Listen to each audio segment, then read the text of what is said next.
आणि आता मी जवळून आदिवासी समाज बघितला, कारण माझ्या गावात 50% मेजॉरिटी आदिवासी आहे आणि माझ्या गावापासून 2 किलोमीटरवर कोल्हापूर माझं गाव आहे. तिथं सगळे कोल्हापूर असतात. आता मला सांगितलं का अंधश्रद्धा खूप आहे समाजात आणि आहेच, पण मी म्हणतो अंधश्रद्धेसोबत काही आदिवासी समाजाकडे अशी गुणधर्म आहे का जे कोणाच पुरवत. आता त्या कोल्हापुरावर आमच्या बाजूले 2 किलोमीटर गाव आहे. त्या कोल्हापुरावर परट जातीचा साप माहिती का तुम्हाला? परट त्याला घोणस म्हणते. परट जर डसला किंवा परट जातीच्या सापाला गुंडाई घालून ठेवली ती जागा जरी ओलांडली तर तुमचा पाय सुजत जाते आणि एवढा पाय होते का तुम्ही जर हॉस्पिटलमध्ये नेलं तर त्याची सूज नाही उतरत. डॉक्टर म्हणते पाय कापा लागते. तुम्हाला सांगतो की आमच्या कोल्हापुरावरच्या आदिवासी लोकांकडे अशा जडीबुटी आणि औषध आहे का ते बंदी त्या सापाचं विष 8 दिवसाच्या आत उतरवते. म्हणजे आम्ही कितीतरी पेशंट असे दुरुस्त केले. मला तर वाटते काही एक ICMR Indian council of medical रिसर्चले पत्र लिहावं का यायला घेऊन जा रिसर्च साठी.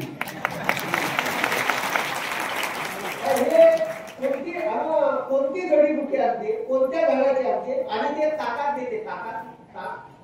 ताकात उतरत औषध देते. जसं जसं औषध उतरत देते तशी तशी सुजन उतरत जाते. पण मी आपल्या समाजात मी आदिवासी समाज एवढा जवळून पाहिला का मग त्याच्या भट्ट्याने सुरू राहते भर पावसात. हातभट्ट्या मुळाचा माल प्युअर मुळाचा.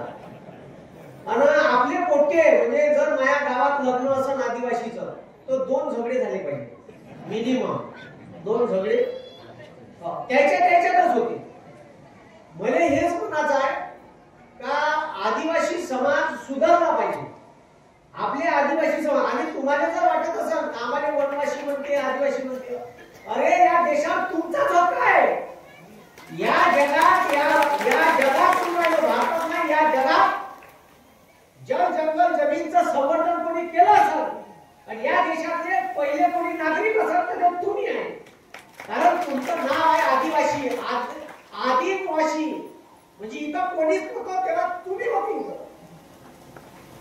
आणि हा तुमचा इतिहास आहे हे लक्षात घ्या. कारण हे जे सत्तेत बसणारे लोक आहे हे सुद्धा तिकडून आले आहे दिल्लीकडून. ठीक आहे, हे इच्छे नाही होय. मी काय म्हणाले समजून राहिलं का तुम्हाला? तुम्ही ओरिजिनल पीस आहे, बाकी मिक्स माल आहे. आणि हे ओळख आहे तुमची. या देशात जल जंगल जमीन तुम्ही वाचवण्याचं काम केलं. मी एका मोठ्या माणसाने भेटलो आदिवासीच्या. मी फिरतच असतो. मी गडचिरोली जिल्ह्यामध्ये गडचिरोली पासून 35 किलोमीटरवर एक गाव आहे लेखामेटा. काय लेखामेटा? तिथे एक माणूस आहे आदिवासी समाजाचा, देवाजी तोफा. नाव ऐकलं का तुम्ही? देवाजी तोफाचं नाव ऐकलं का? सारा तो माणूस हाय एवढाच 4.5 पावणे 5 फुटाचा. पायात चप्पल नाही घालत, आपली धोती आणि साधी बंगाली मुळकी. माणूस असा तुफान आहे गडे हो. ह्या माणसाले युनेस्को कुठं बोलावते भाषण द्यायला माहिती आहे का? त्या माणसाले युनेस्को भाषण द्यायला बोलावते दक्षिण आफ्रिकेत जोहान्सबर्गला. त्याने विमानानं बोलावते. त्याने विमान समजत नाही, एक तिकीट समजणाऱ्या माणसाची एकटा काढून देते आणि तिथं भाषण काय ते माहिती आहे का? गोंडी. आता तिच्या लोकांना गोंडी कशी समजत? हे गोंडी बोलते आणि दुसरा माणूस त्याने इंग्लिश मध्ये सांगते. एवढ्या लहान माणसाने याची दखल युनेस्को घेते. या माणूस किती तुफान असेल, या माणसाने जाऊन भेटलं पाहिजे. तर तो माणूस त्या माणसाने जाऊन त्याच्या गावात भेटलो मी. असा खतरनाक माणूस आहे देवाजी तोफा. तर सर म्हणे माझ्या गावात जर एखादा अधिकारी आला तो लय ज्ञान पासते म्हणे. मी त्याचं खूप ऐकून घेतो म्हणे, लय बोलते म्हणे. असं झालं आमचं झालं. ठीक आहे. आणि तो मला सांगते म्हणे अधिकार देशाचे. त्यानं जास्त फडफड केली तर त्याने मी सांगतो म्हणे आपण एका या देशाच्या संविधानाचं उद्देश पत्रिकेचं पहिलं वाक्य वाच. आणि पहिलं वाक्य आहे, आम्ही भारताचे लोक, आम्ही मालक आहे, तू नौकर आहे, जास्त फडफड करू पहिलं वाक्य आहे ना, आम्ही भारताचे, तो सांगते म्हणे आम्हाला हे हवा आमची होय, हे जमीन बी आमची होय, हे जंगल बी आमचं होय, हे पाणी बी आमचं होय. अबे साल्या सगळ्यात प्रिय होय, आमचं का भटक्या म्हणून? अरे सर्वच प्रिय आमचं काय आहे ना, आम्ही या देशाचे काय मालक आहे, आणि तुम्ही मालकच आहे. समजलं का? तुम्ही काय मालकच आहे. आता हे शेतकरी आंदोलन होतं. आता या शेतकरी आंदोलनात आमची टीम मुंबईला गेली होती. ते उतरले बच्चू भाऊजी, त्याच्या अगोदर त्याच विमानात बावनकुळे साहेब होते. त्यानं ते विमान त्या पत्रकार परिषद घेतली, ते निघाले.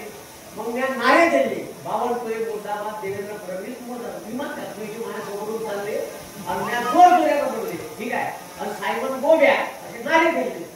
तर तो इतका कमिशनर माझ्या अंगात धावत आला. हे जागा आहे का म्हणे, इथं असे नारे देत असते का म्हणे, काही सांगायचं म्हणे आम्हाला, सांगून नारे देत असते कधी म्हणलं. अरे पण ही जागा आहे का म्हणे. त्या कमिशनरने मी म्हणलं, we the people of India, आम्ही भारताचे लोक आहे, हे तू मला सांगू नको. नाराज कुठे काय आम्ही मालक आहे, हे नव्हतं काय म्हणले, गाडी बसून राहिली. तर तू पटकनच कमिशनर चांगला अरे झाले अलग म्हटलेलं आहे. तर तुम्हाला सांगतो, त्या देवाजी तोफांना मी जेव्हा भेटलो तर त्याच्या गावाच्या समोर एक वाक्य लिहिलं, दिल्ली मुंबई आमचं सरकार, आमच्या गावात आमचं सरकार. सांगते, दिल्ली मुंबई आमचं सरकार, आमच्या गावात आमचं सरकार. आणि हाच नारा भगवान बिरसा मुंडांनी तेव्हा दिला होता, अबुआ देश अबुआ राज. त्यामध्ये बिरसा मुंडा, अबुआ देश अबुआ राज, हा देश आमचा आहे आणि इथं राज्य आहे कोणाचं राहील, आमचं राहील. मग आता आपलं राज्य राहिलं पाहिजे तर आपले पोटे दारू पिऊन लुटून राहायचे. आपल्या पोटे अधिकार समजत नाही. अधिकार केव्हा समजत, तर जेव्हा तू शिकशील, शिकून मोठा होशील. मी आदिवासी समाजातले माझ्या गावातले पोरं पाहिले, शिकून सुधारले, त्याचे मायबाप दारू काढत होते. मी पाहिले माझ्या डोळ्यासमोरच्या गोष्टी. मी ते आता क्लास घ्यायला लागलो जी 10 वर्ष झाली. फक्त तिथं वावरातच, ठीक आहे, काम करता करता तिथं गेलो. माझ्या वावराच्या बाजूला नाला होता, तिथं भट्ट्या चालले ना, हातभट्ट्या, आणि काढणारा सगळ्या समाज आदिवासी. मग आपण भट्ट्याच काढायच्या का? आपल्याला सुधराचा आहे, सुधराचा आहे का भट्ट्या काढायच्या आहे? भट्ट्या काढायच्या, सुधराचा आहे ना.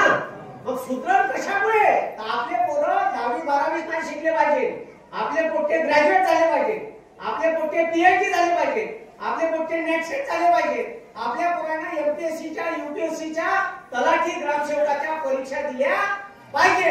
आणि शासनाच्या स्कीम आहे, फायदा घ्या. आता माझ्या क्लासमध्ये स्कीम आहे. काय स्कीम आहे? आदिवासी समाजाच्या पोराले टायटी नावाची संस्था आहे. टायटी, तुमचा पोरगा पीएचडी करत असेल तर त्या पीएचडी करणाऱ्या पोरांसाठी स्कॉलरशिप आहे. स्कॉलरशिप थोडी थोडी नाही, 1 लाखाची स्कॉलरशिप आहे. पोलीस भरतीच्या पोट्याले क्लास फुकट, क्लास कडून 2 टी-शर्ट, 2 ट्रॅकसूट, 2 बूट, पुस्तकं. आणि पोट्याले वर्धेचं राहत असेल, क्लासने आला, त्याची ऍडमिशन झाली तर त्याने 10,000 रुपये महिना भेटते. 6 महिन्याचे 60,000 आणि 6 महिन्यातून एक वेळा त्याने एका महिन्यात 12,000 भेटते. पुस्तकासाठी असे 72,000 रुपये भेटते. सांगा मग आता ह्या पोट्याले अजून का पाहिजे? मी सरळ सेवेच्या भरत्या आहेत, तलाठी ग्रामसेवक याच्यासाठी तर ठीक आहे, अजून जास्त पैसे आहे. पीएसआय एसटी साठी अजून जास्त पैसे आहे.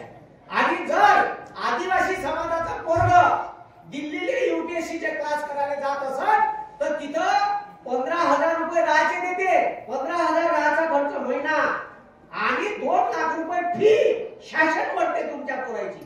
तुम्हाला माहित आहे, अनेक आदिवासी समाजातल्या लोकांनी माहितच नाही. मग या स्कीमचा फायदा घ्यायचा. पोरग ग्रॅज्युएट झालं का फॉर्म भरायला लावायचं. हे तर 10वी 12वी पासपोर्ट केलेच भरता येते पोलीस भरतीचे. आणि आदिवासी समाजातले पोरं सशक्त राहते, सदृढ राहते. पोलीस भरती चिल्लर आहे, त्यासाठी फिजिकल. अरे हाय का नाही? मग आपले पोरं शिकून जर नोकरीला लागले, तुम्ही तुमच्या समाजातले जे लोक नोकरीवर लागले आहेत त्याची लाईफस्टाईल पहा कशी बदलली आहे. बदलली का नाही? तुमच्याच गावात तू कार घेऊन येते आणि आपण इकडे वखरावरच राहतो. येते का नाही? मग ह्या फरक पहा ना. ठीक आहे, ह्या फरक पहा. ह्या फरक तुम्हाला जाणवला पाहिजे. सर त्या देवाजी कोकाने युनेस्को काऊन बोलावतीची का केलं त्या माणसानं? पायात चप्पल नाही राखलो असा पायाचा माणूस आहे. गावाचं नाव आहे लेखा मेंढा. का केलं त्या माणसानं? एकही आंदोलन न करता भारत सरकारने कायदा करायला लावला. वन हक्क अधिनियम 2006. वन हक्क अधिनियमात काय म्हणते माहिती आहे का? शासनाने कसा जयराम रमेश मंत्री होते एवढा तुफान माणूस आहे का तो अशिक्षित माणूस IAS अधिकाऱ्याने ज्ञान पासते. पहिले त्याने बोलू देते आणि मग आपला ठीक आहे अस्त्र काढते. आता तो माणूस काय म्हणते माहिती का? एक दिवस गडचिरोलीच्या कलेक्टरला भेटायला गेले. देवाजी कोका भेटायला गेले. त्याने किस्से सांगितले म्हणजे मी भेटायला गेलो म्हणजे कलेक्टरले. लेखानं म्हणजे 2.5 तास थांबून ठेवलं म्हणजे बाहेर. चिठ्ठी दिली होती ना, चिठ्ठी देऊन 2.5 तासानं मला बोलावलं आणि 10-15 मिनिटातच मला बाहेर हाकललं. ठीक आहे. मग माझ्या गावात कलेक्टर येणार आहे मला माहित पडलं म्हणे. आता माझ्या गावात कलेक्टर येणार आहे मला माहित पडलं. गावातले 40 लोक आणि हे गावाचे नायक आहे. नायक म्हणजे सरपंच समजा. 40 लोक घेऊन शिववर उभे राहिले. गावाच्या शिववर बॉर्डरवर आली कलेक्टरची गाडी. कलेक्टरची गाडी आल्याबरोबर बॉडीगार्ड धावत उतरला. त्याला वाटलं नक्षलवादी होईल का काय का झाले. धावत उतरला आणि म्हणते काऊन अडक झाले म्हणते. कोणाची गाडी म्हणते? बॉडीगार्ड म्हणते SP ची कलेक्टरची गाडी. कुठं चालली म्हणते? लेखा मेंढा. तर त्या बॉडीगार्डले म्हणते देवाजी तोफा कोणाच्या परमिशननं चालली?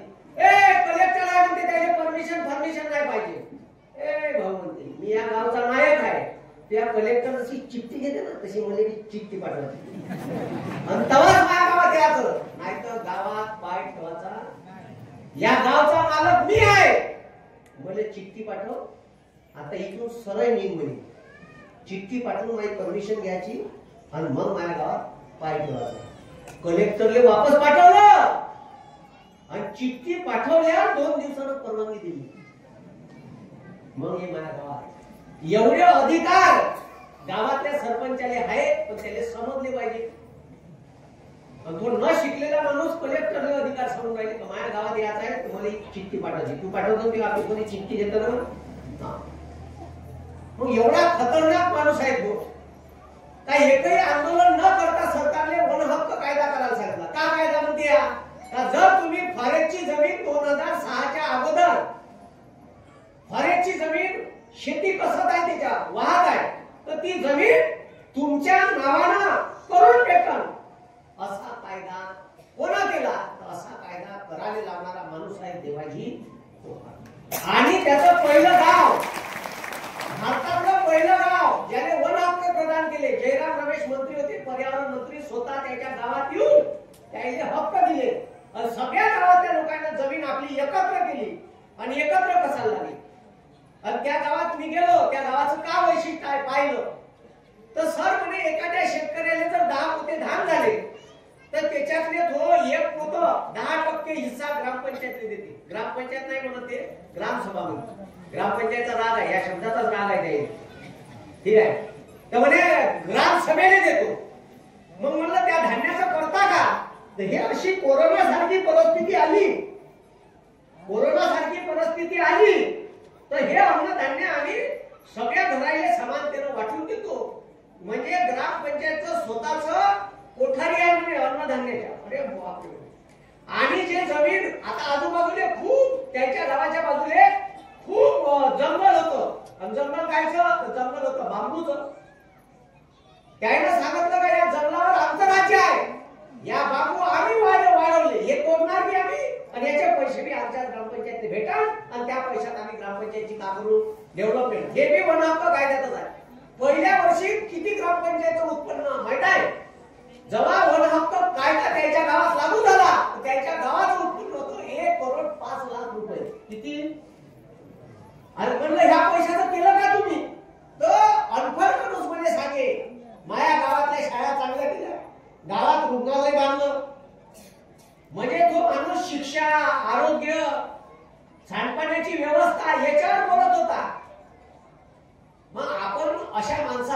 आदर्श घेतला पाहिजे तर आपल्या समाजात कोण कोण आदर्श आहे असे माणसं आपण खोदून इथं बोलवायला पाहिजे का जे माणसं आपल्या समाजासाठी आदिवासी समाजासाठी त्यांचे न्याय व हक्क राहिले पाहिजे जिवंत। आता तुम्हाला सांगतो अनेक आदिवासी समाजाच्या वेगवेगळ्या बोलीभाषा आहेत। गोंडी समाजाची गोंडी बोलीभाषा आहे, ठीक आहे। इकडे तुमचा आर्ध समाज आहे याची वेगळी बोलीभाषा असेल, बोलीभाषा असेल बोलत असेल लोक। आमच्या इकडे कोलाम आहे तर कोलामी बोलते। आता माय किराणा दुकान आहे मानवेली बस स्टँड माया गावात। आता ते उतरले कोलाम लोक यातून आणखीन आले समजा मोठ्या गावावरून किंवा वर्धेहून आले मग बस स्टँडवर उतरले तर वापरलं दुकान, मग माझ्या दुकानातून किराणा घेऊन जाईल। आता जर भाषा तुम्ही जतन करून ठेवली नाही म्हणजे तुमची भाषा लिपीत कन्वर्ट करून ठेवली नाही तर आता तुमचे पोरं मराठी शाळेत जाते त्याने काही दिवसांना कोलामी गोंडी आज भाषा बोलायची काही लागेल आणि आता तुमची पिढी बोलत आहे याच्यानंतरच्या 2 पिढ्यानंतर हे भाषा पोरं बोलणार नाही, भाषा खतम होईल। आता गोंडी तरी लिहून ठेवली कोलामी लिहून नाही ठेवली, मग ते लोक कोलामी लोक माझ्या दुकानात आले का म्हणे नित्या 1 रुपयाला सोनपापडी को। आता म्हणजे माहीत होऊन गेलं होतं का को म्हणजे दे। आता त्याच्या डिक्शनरीत सोनपापडीचा दुसरा शब्द नव्हता, नित्याले नित्या आणि 1 रुपया म्हणजे 1 रुपया। तर मला पाठच होऊन गेलं होतं का 1 रुपयाला 1 इनिंग 2 मुलीं 3 नालिंग 4। आता त्याच्या सहवासात राहून मला बी ते शब्द पाठ होऊन गेले, पण आता एकवट मराठीत लिहिला ते मराठीची लिपी आहे, ती काही कोलामीची लिपी नाही। कोलामी भाषा जगली पाहिजे, राहिली पाहिजे। तुमची इकडे जे बोली भाषा असेल ते राहिली पाहिजे।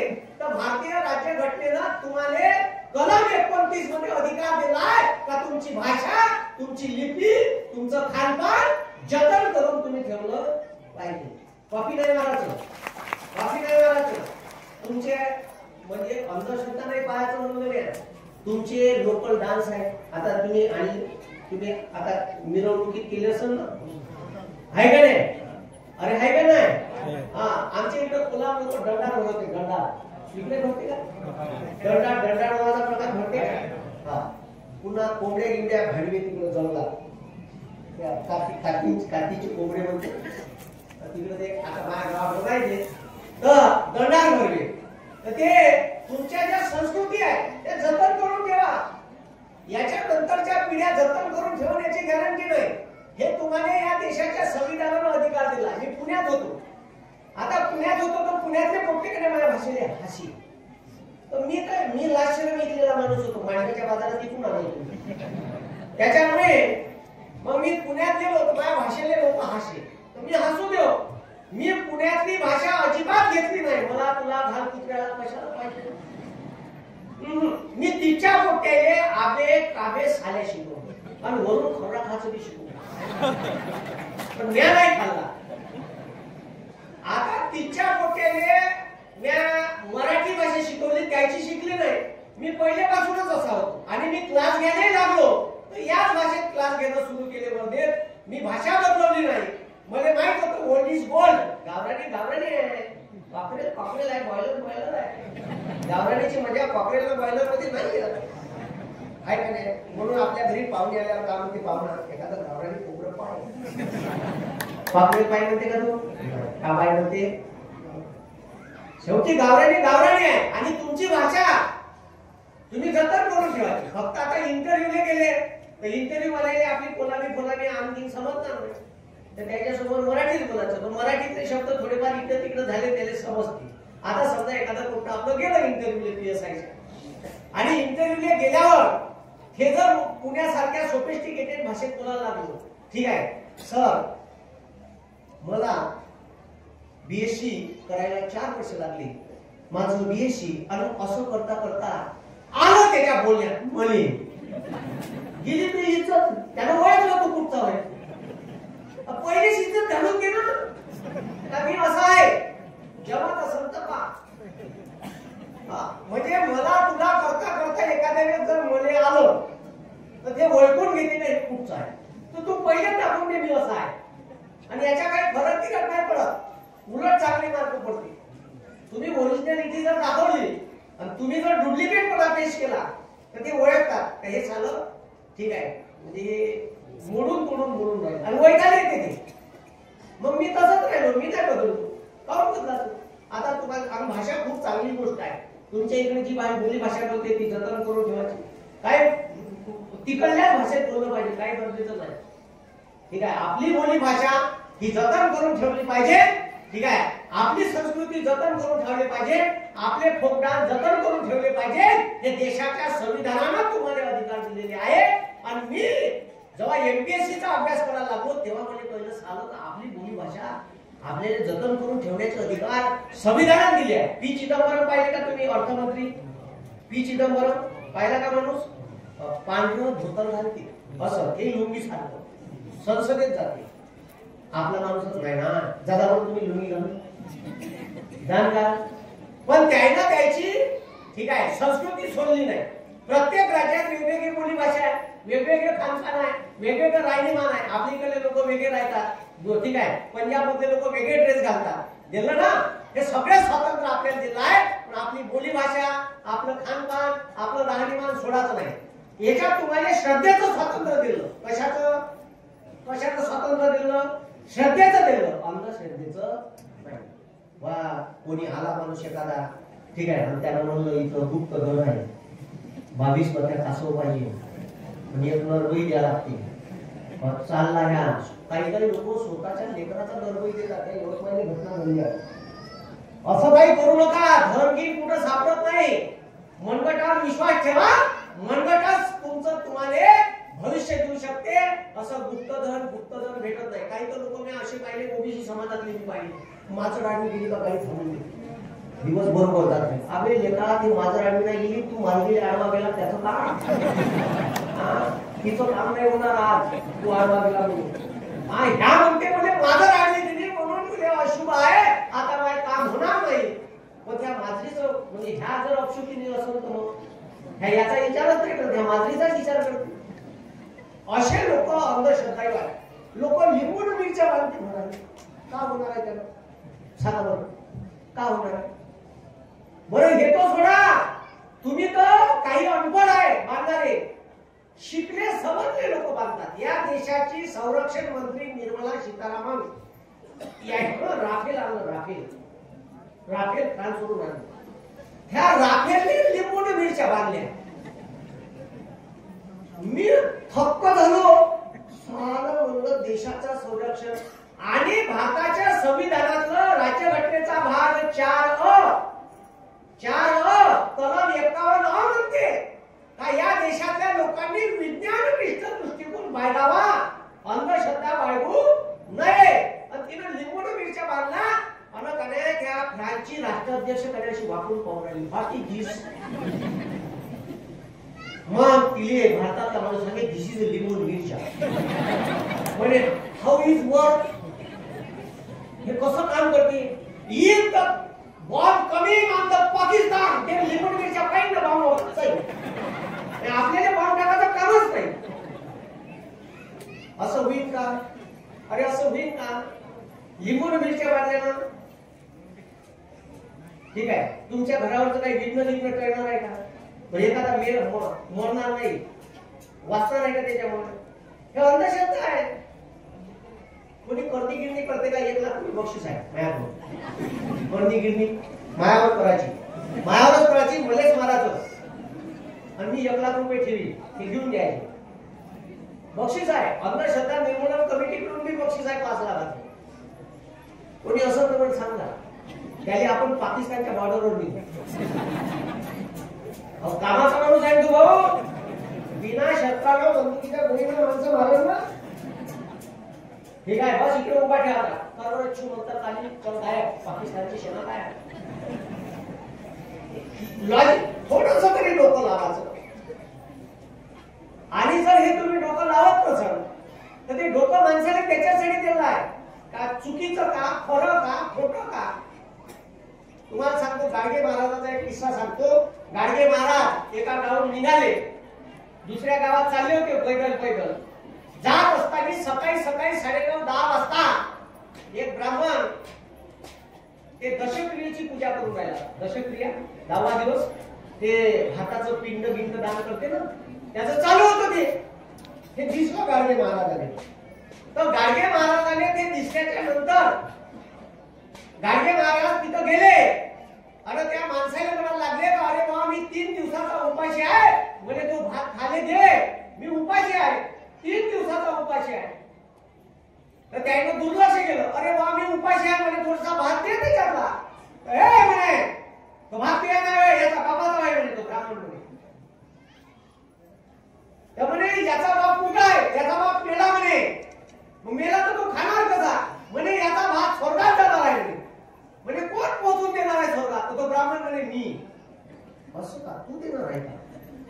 मग गाडगे महाराज अरे बाबा भूक लागली म्हणे ते तू कसा स्वर्गात. त्यानं भात काय दिला, हकलून दिलं.